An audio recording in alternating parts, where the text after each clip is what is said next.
Embark on a journey into the heart of ancient Egypt. Delve into the mysteries that lie hidden within the ancient stones, where the sands of time whisper forgotten tales. The initial year of exploring the Old Kingdom pyramids has passed, filled with the joy of discovering thoughts and ideas from fellow enthusiasts. It's crucial that everyone feels empowered to contribute, even if it's simply by posing a question. Sharing captivating glimpses into the enigmatic designs hidden within these pyramids has been an honor, allowing each of you to join in this fascinating investigation. As countless individuals get their initial peek inside, one question has emerged above all others. Given the discovery of original wooden beams within the Bent and Meidum pyramids, the query naturally arises: has this material undergone radiocarbon dating? Coincidentally, another recurring comment suggests that the Old Kingdom pyramids were constructed significantly earlier than 4,000 to 5,000 years ago. While the imposing pyramids of Egypt appear timeless and unchanging, crafted solely from stone, they hold secrets ripe for unlocking through radiocarbon dating. It's easy to overlook the fact that every pyramid contains organic matter, however minute, like fragments of charcoal or reeds trapped within the mortar binding the massive blocks. Surprisingly, even with the potential for radiocarbon dating, this method has been historically underused in Egyptology due to an odd, sometimes contentious relationship between the field and this scientific technique. Therefore, the subject of carbon dating pyramids is not as simple as it may seem. It's a field tinged with controversy and brimming with opportunities for further investigation. Incredibly, the concept of employing radiocarbon dating on the pyramids has been around ever since the invention of this technology. In 1949, scientists Libby, Anderson, and Arnold unveiled their groundbreaking research in science, showcasing the precision of carbon dating.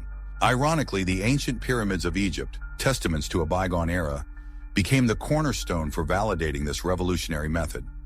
Wood samples meticulously extracted from the Bent Pyramid and the Pyramid of Djoser played a pivotal role in confirming the accuracy of carbon dating. This confirmation was based on the established age of these structures, derived from the historical timelines meticulously maintained by Egyptian society. Before the advent of radiocarbon testing, Egyptology reigned supreme as the principal means of dating archaeological sites across the Middle East. Discoveries were chronologically placed by relating them to the reign of a specific Egyptian pharaoh, a method grounded in the well-documented succession of Egyptian rulers. Egyptology's preference for genealogical dating over radiocarbon testing isn't shocking. Until the close of the 20th century, radiocarbon dating suffered from imprecision, often carrying an error margin of 100 years. This significantly hampered its utility for Egyptologists, who often possessed pharaonic lineage records with tighter error margins. The limitations of radiocarbon dating stem from fluctuating levels of carbon-14 in the atmosphere, which vary yearly and even seasonally. Uncertainty also exists regarding the duration an organic material remained deceased before its use by humans in the context of its discovery. Advancements in radiocarbon dating relentlessly narrow the margin of error, pushing the boundaries of our understanding of the past. Through the study of ancient trees, like the venerable bristlecone pines of California and the enduring oaks of Ireland, meticulously crafted reference tables have been compiled. These tables chart the levels of carbon-14 present in the atmosphere, reaching back to the time of Egypt's Old Kingdom pyramids. Integrating this wealth of data with dendrochronology, the science of analyzing tree ring growth, allows for even more precise dating. When a log with datable rings is discovered at an archaeological site, a more detailed timeline can be developed. However, the rough-hewn beams remaining in the pyramids of Djosef and Snefru indicate that dendrochronological analysis hasn't yet been performed. Before delving into what secrets these logs might hold, let's explore the fascinating world of radiocarbon testing that has already transformed our understanding of history. The story of scientific exploration at the pyramids takes an unexpected turn when considering that alternative archaeology was an early proponent and financier of radiocarbon dating efforts. Edgar Cayce, a mystic from the early 20th century, believed the pyramids were built around 12,500 years ago. Driven by this theory, his foundation funded a project in 1984 to conduct radiocarbon tests. During the mission, 64 carbon samples were taken from the pyramids and the adjacent temples. These samples were often incredibly small, sometimes just a fleck of charcoal, measuring 1 or 2 millimeters, nestled within the mortar. Back in 1984, the now-renowned Egyptologist Mark Lehner gathered these samples. Lehner's fascination with ancient Egypt began through his close connection with Edgar Cayce's children, and his initial belief in Cayce's theories regarding the pyramids' age, placing them at 12,500 years old. In various interviews, Lehner openly talks about his past ties to the Cayce Foundation, although the precise moment he shifted his perspective from Cayce's to mainstream Egyptology remains somewhat unclear. Conversely, Zahi Hawass has denied any involvement with the Cayce Foundation, even though records indicate he received funding from them and spoke at their conference at least 2 times, according to John Van Alken, its director, in 2010. The carbon-14 dating results from 1984 proved to be a letdown for both Cayce enthusiasts and traditional Egyptologists alike, as the sample dates averaged 374 years older than what the pharaonic timeline had suggested. Centuries after conventional Egyptology placed the construction of the Great Pyramid around 2500 BC, new theories emerged, pushing its origins back to 3000 BC. While the proposed Cayce timeline, suggesting a construction date 12,500 years ago for the Giza settlement, was scientifically disproven, attention shifted towards the Great Sphinx. Its composition, carved directly from bedrock, makes radiocarbon dating impossible. In 1995, history echoed when billionaire David Koch funded another radiocarbon dating project for the Old Kingdom pyramids. According to Mark Lehner, founder of the Ancient Egypt Research Associates, it was Koch's profound personal interest that initiated the project. The phrase speaks volumes. It suggests that mainstream Egyptology wouldn't pursue radiocarbon dating without external financial prodding. The dating rounds of 1984 and 1995 only occurred due to such pressure. David Koch, a figure of considerable public debate in the United States, funded much of Mark Lehner's work, highlighting a discrepancy between the public and private faces of institutional Egyptology. In 2015, at an exclusive Colorado business club, Mark Lehner addressed a private gathering. He spoke of the immense structures within the Giza workers' village, where long rows of perhaps 40 men slept side by side. After returning from this site, Lehner gave a presentation where David Koch was present. Koch, who had made the project possible, raised his hand, ready to ask a question. Lehner knew it would be a good one. Koch inquired, "Yeah, how did they manage to go to the bathroom?" In 2019, before a lecture hall packed with undergraduates at Minot State University, the narrative took a slightly different turn. The speaker recounted a query posed during a presentation to younger students. As he unveiled a certain hypothesis, a boy from the front row, voice laced with innocent curiosity, had inquired, "Excuse me, Professor Lehner, how did they manage bathroom breaks?" While it's unlikely that Mark Lehner mistook his 79-year-old billionaire patron for a mere schoolchild, it does reveal a curious inconsistency. Perhaps it's a harmless embellishment, a tale spun to charm and captivate his listeners. Regardless, it serves as a humorous illustration of the occasional lack of complete candor among even the most esteemed figures in Egyptology. The relative obscurity of radiocarbon dating on the pyramids, in my view, stems from a deliberate downplaying by figures like Giza's spokesperson, Mark Lehner, and Zahi Hawass. Their comprehensive history of Giza, published in 2017, includes only a solitary sentence acknowledging the existence of carbon tests, lacking any supporting citation. Zahi Hawass particularly seems hesitant to publicize radiocarbon findings related to the pyramids. As a proponent of tourism, he appears to believe that enthusiasts of alternative history represent a valuable segment of Egypt's visitors, even though he receives daily email of people insulting him. Whispers claim I conceal proof of forgotten civilizations. They say if a dark secret were unearthed in Egypt, a new era would dawn. But they remain indifferent. Unlike some, I won't dismiss you as foolish for believing the pyramids could be 12,500 years old. The allure of mystery, you see, is a lucrative business when it comes to shaping Egypt's historical narrative. Steering clear of physical science in the narrative surrounding Egypt's history ensures that those captivated by the allure of a lost, ancient civilization continue to flock to Egypt, rather than directing their tourist spending elsewhere. Within this framework, the perceived battle between alternative and mainstream Egyptology is largely manufactured. Even Graham Hancock, a prominent figure in alternative theories, long ago abandoned the notion of the pyramids being 12,500 years old, though he selectively chooses when to acknowledge this shift in his perspective.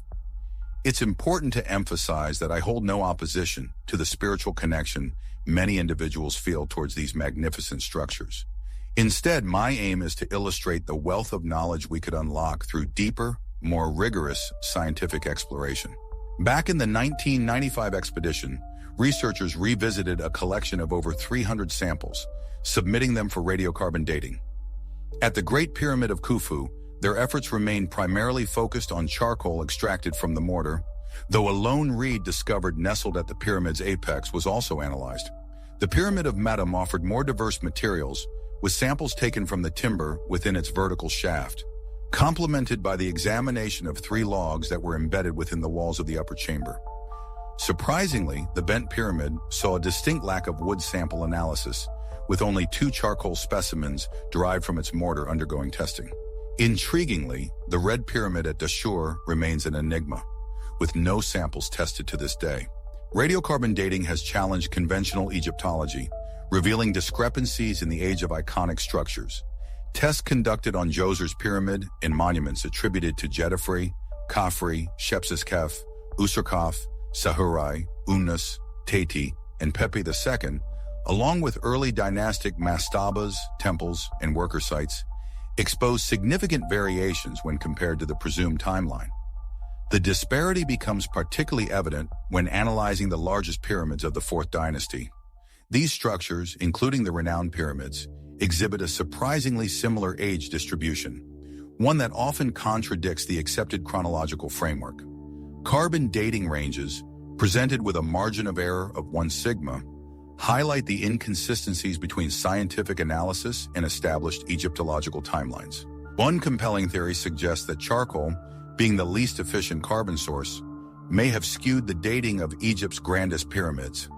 Constructing these colossal structures demanded vast quantities of combustible material, likely sourced from diverse locations and time periods across the land. This blend of ancient and recent vegetation in the carbon samples would inevitably lead to an averaging effect in the age estimations.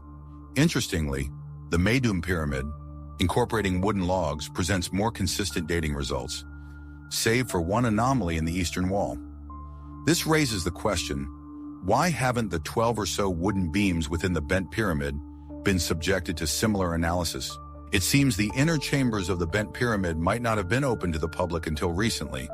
Consider that as late as 1984, and perhaps even 1995, access was restricted. Mark Lehner himself declared in 2020 that he was venturing inside for the very first time, calling it a dream come true. Intriguingly, the wood sample used in 1949 by Libby and others for their study didn't even come directly from the pyramid, but rather from a museum. The mystery surrounding the bent pyramid deepens, particularly when considering the unknown origin of the wood found within. This ambiguity introduces significant challenges in accurately dating the formwork at the base of its upper chamber. Could this distinctive architecture be the result of a remodel during the 26th dynasty, or perhaps something far more enigmatic? Many questions about this chamber remain unanswered, intriguing Egyptologists. However, the prospect of examining and analyzing the tree rings individually is even more compelling. By merging data from radiocarbon dating and dendrochronology, scholars could unlock new insights. 4 beams within the chamber are ideally suited for such non-destructive analysis, offering a unique opportunity to shed light on the pyramid's secrets. With a touch of care, the splintered edges could be tidied up, barely making a dent in the ancient wood. The toll of radiocarbon dating is but a whisper compared to what we have in hand. Most of the harm the bent pyramid has suffered over the last 100 years came not from the passage of time, but from the hands of excavators. Their picks and shovels, driven without a map or a method, did more damage than good. Take 1947 as an example. Back then, the stones supported by the timber were virtually untouched. But now that the pyramid welcomes tourists, these very logs are at risk.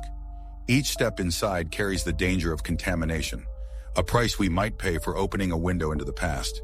Despite the urgency, the exposed wood remains untested, defying logic.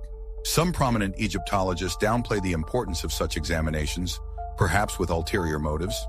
As Felix Hoffelmeier noted in 2016, many believe radiocarbon dating would simply confirm existing knowledge. Yet much about the pyramids remains shrouded in mystery, and only those with vested interests would discourage further investigation. As recently as 2020, the missing Dixon relic from the Great Pyramid resurfaced at the University of Aberdeen Museum. Deep within the Queen's Chamber of the Great Pyramid, a remarkable discovery awaited. In 1872, Wayman Dixon breached the sealed shafts, revealing fragments of a cedar rod, a relic lost to time. Radiocarbon dating placed the cedar's origin between 3341 and 3094 BC, a staggering 500 years before the conventionally accepted timeline for the pyramid's construction. This cedar sample represents a prime opportunity to refine our understanding of the Great Pyramid's age. Prior carbon dating efforts in 1984 and 1995 were incomplete, but with advancements like dendrochronology, we can significantly reduce the margin of error in future dating. While some Egyptologists may argue that precise dating holds little significance, the true age of these monumental structures remains a compelling mystery, worthy of further exploration. Enigmatic questions linger, especially concerning the construction timeline of Sneferu's majestic pyramids. It's even possible he wasn't entombed within any of them, as a sarcophagus remains conspicuously absent from each. This absence makes the wooden formwork discovered in the bent pyramid's upper chamber all the more captivating. Early radiocarbon dating confirms that such scientific endeavors are viable in Egypt, given sufficient funding and dedication. However, the impetus for such exploration is unlikely to originate from mainstream Egyptian archaeology itself. Public opinion holds immense power when it comes to unraveling historical enigmas. The overwhelming response to the video about the bent pyramid highlights an opportunity for Egypt to leverage carbon dating as a tool to boost tourism. However, it's crucial to temper expectations. This isn't about proving the existence of lost civilizations dating back 12,500 years. While figures like Zahi Hawass might dismiss such beliefs, there's a vested interest in maintaining the mystique if it draws visitors to Egypt. This explains why prominent Egyptologists like him and Mark Lenner often omit rigorous scientific data from their public discourse. The established world of Egyptology might find it rather unsettling if the accepted timeline of the pyramids were off by even a few centuries. Challenging conventional thinking is crucial for progress, but it only bears fruit when the right inquiries are made. It shouldn't take the visions of someone like Edgar Cayce or the passionate curiosity of a billionaire rediscovering his inner child to unlock the secrets of early civilizations. If we, as enthusiasts of ancient Egypt, advocate for serious investigations into the pyramids, we might finally unravel their mysteries.